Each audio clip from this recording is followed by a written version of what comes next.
Fantastic to see you here, Rob, from the States. So thank you so much for using your evening for us. Yeah, Um, no, thank you, Helen. Good to catch up again. yeah, awesome. So look, CEO of Nearmap for an incredible scale-up journey that Nearmap did.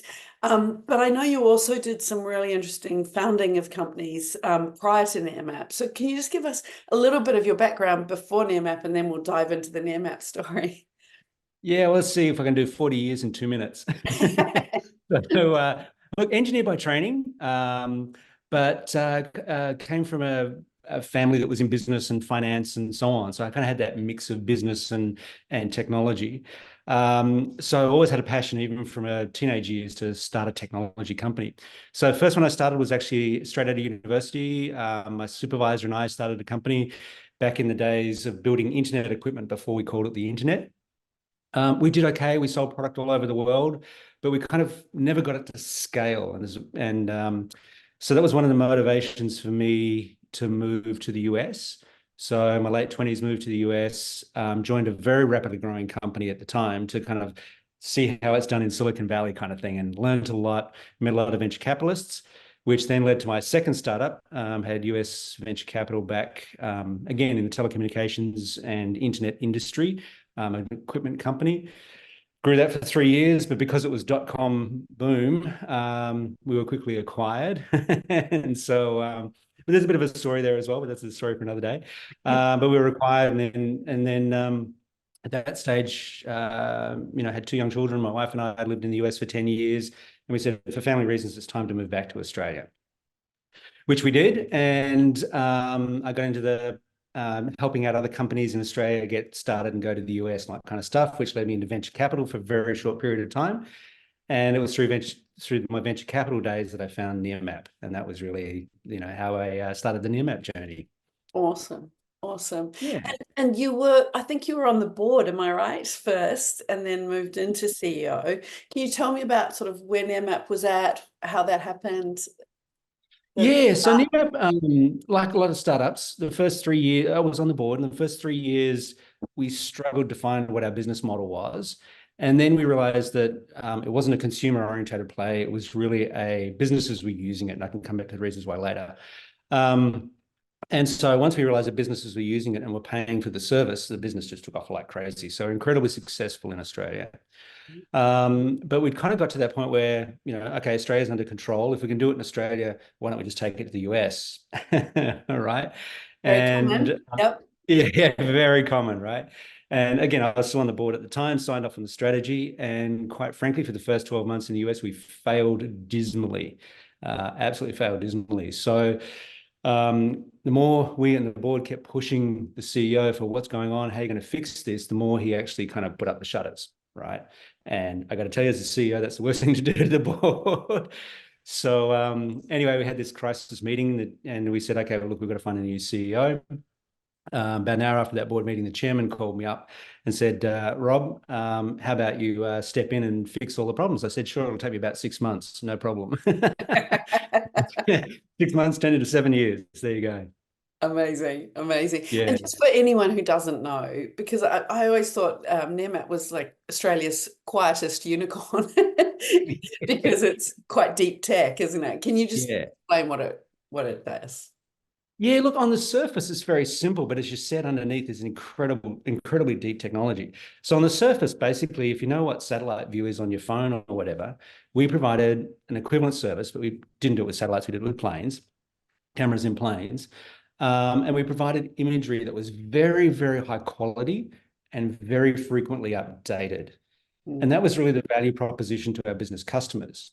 So if you're a business that had an outside asset like a telecommunications tower, or you're building or you're constructing something, or if you're into planning, I want to plan to put some solar panels on a roof, your choices were go on site, stick somebody on a ladder, climb up on the roof, make the measurements, or click into Nearmap, and in 5 minutes, you've got the job done, right? Yeah. An incredible value. So very simple value proposition to our business customers, because it's replace a site visit with use Nearmap. You could do all your planning, all your investigations inside Nearmap, or, so it's a very simple value proposition. And at the same time, it's beautiful imagery that's updated very frequently. So it was a great product to sell to customers.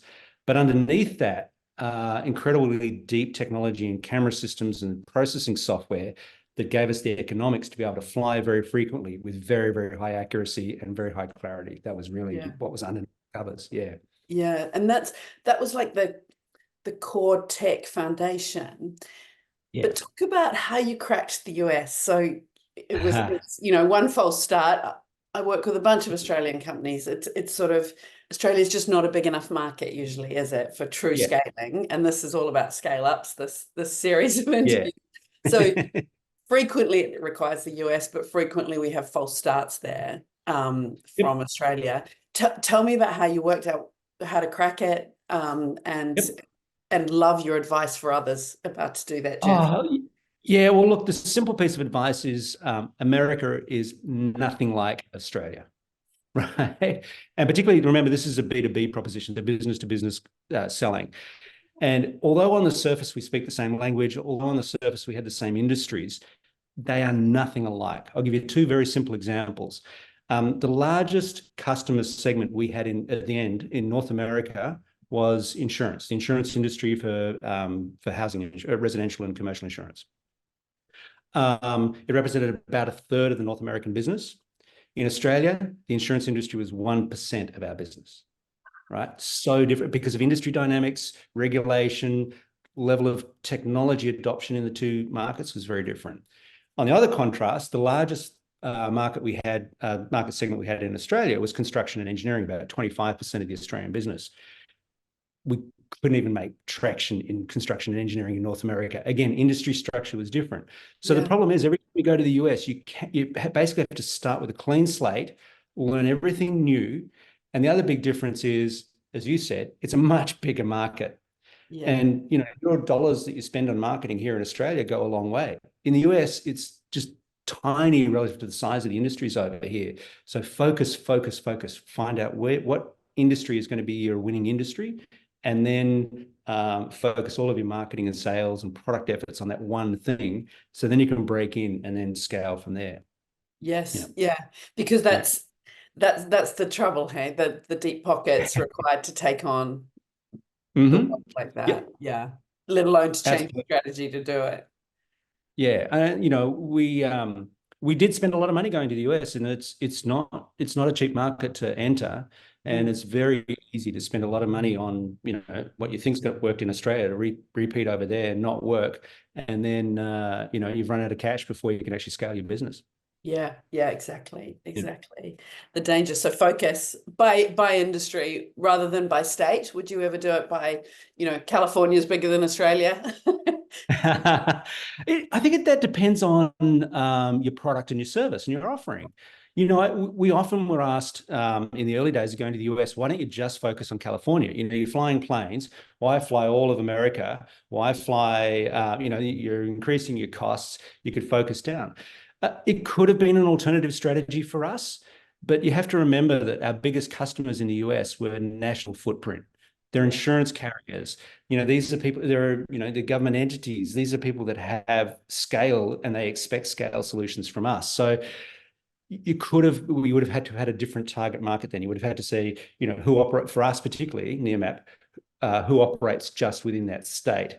And you'll hear it many, many times that America's not one country, right? The South is very different from the Northeast, from New England, which is very different from the West, which is very different from California, which is very different from the Northwest, right? So again, look, the message you're going to hear it so many times, that knowing who your customer is and focusing on exactly who your customer is by industry, by state, by use case, that's really, even though you're talking about scaling up, and you've really got to focus before you can scale.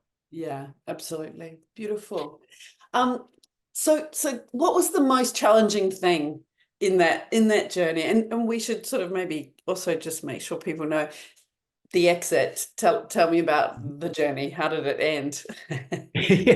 Yeah, well, look, I mean, I guess there's a couple of stages of growth for Nearmap, just to kind of put the end context. First commercial service was in 2009. As I said, we basically struggled for 3 years to work out what our business model was in Australia. And then we got it right, and we grew it from about $1 million revenue to $25 million revenue in Australia by the time I took over. So Australia was going very well. And then in the US, well, that was in 2015, I took over. In the US, we were only doing 100,000 in revenue, right? US 100,000, ridiculous, right? For all the money we were spending in that market. But at the time of exit, we were doing 75 million US in the US. So over a 7-year period, grew it from 100 to 100K to 75 million. And the Australian business tripled in size to 75 million Australian. So both markets were similar size if you take out exchange rates. And then that grew the business. We were ASX listed, so that grew the business. I think, back in the early days, we would have been valued around 3 cents. I think, pretty low, and we sold for just over $2, which valued the company at around about $1 billion Australian. Yeah, amazing to me, amazing. Yeah. And what were the biggest challenges for you personally on that journey? Yeah, the scale-up journey is really interesting because I'd done 2 startups, and as a startup CEO, you're head of product, you're head of technology, you're head of sales, you do everything, you know everybody, you can do, you're head of people, all of those kind of functions, and you're very much involved in the operations. Scaling is quite different, and I think, when I first took over that role, I said, we've got 3 problems. One is we're running out of cash. Number 2, our North American strategy is failing, and we've got a horrible culture. Right? It's pretty bad starting situation. Having said that, we had a great business in Australia, but as you scale a business, you can't be what you are as a startup CEO. You can't be head of product. You can't be all of those things. And admittedly, I think when I first stepped in, my inclination being an engineer and having a finance background was I can fix the cash flow problem, and I can also solve the go-to-market problem in North America. So I focused on those 2 things first, and I let the culture issue go too long.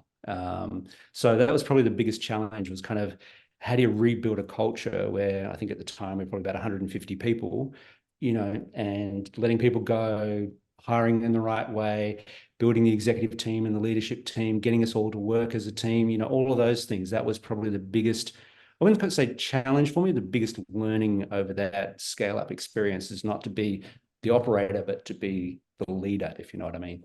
Yeah, absolutely. Yeah. And how did you choose how big those leaders were under you? What were your key hires in that journey? Because like I see working with a number of companies, some maybe hire almost too big and get a bit corporate a bit soon, or hire way too small and they can't scale into the future. Just how did you find that line? I looked for people that had high growth potential.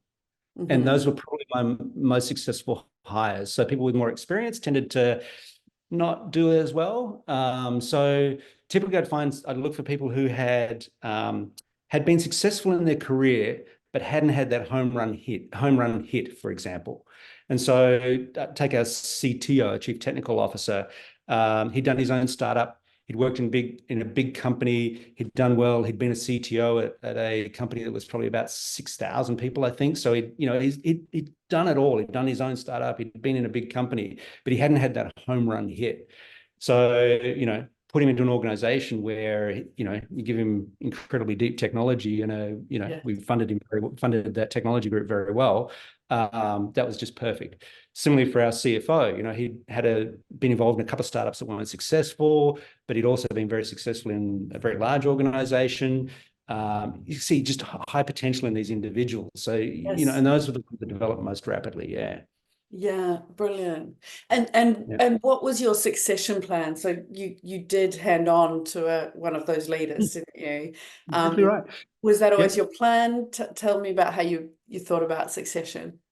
I think that's probably one of the parts of the kind of going from being the operator to being the leader is okay, how do you develop the team? And before I even talk about the individuals, it's very much about how do you get this team to operate as a team? Yes. And they each have roles, they each have personalities that don't always work well together. But if you kind of put us all on the same mission with the same values, then that team will actually function. You kind of respect, okay, some people are a bit aggressive, some people are a bit standoffish, whatever. You kind of get the team to work as a team.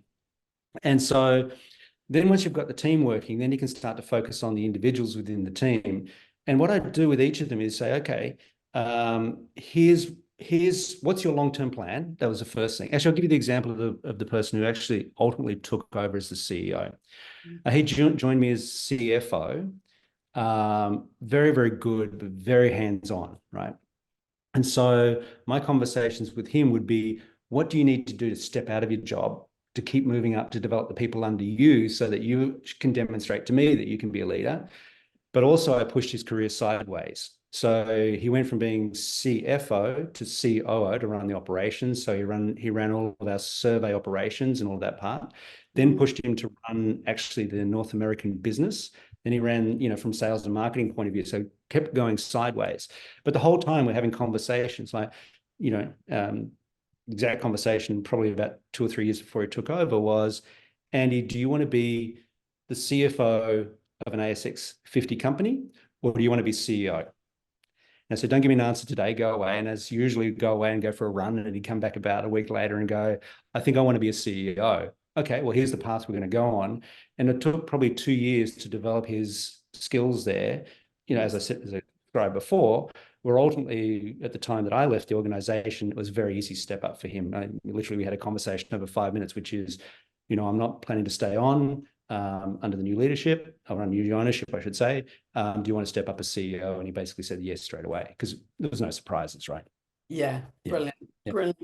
And you make it sound easy. How did you go on that journey to getting your hands out and leading? Did you get a coach? Yeah. Did you do it very consciously?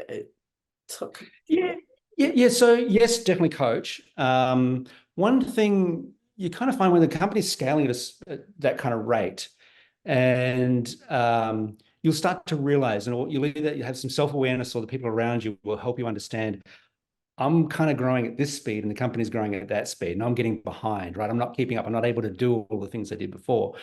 And so typically, yeah, there was a coach. I think I had 3 different coaches over the 7-year period. And they would help me with one of the steps of evolution. What do I need to do to get to the next level? And each time you kind of have a bit of soul searching, which is, do I want to make the leap? Yes. Right. Yeah. Or am I better just stepping aside and letting somebody with more experience take over? Or do I change my lead, or not change, but develop my leadership style? Because who you are is who you are. That doesn't change.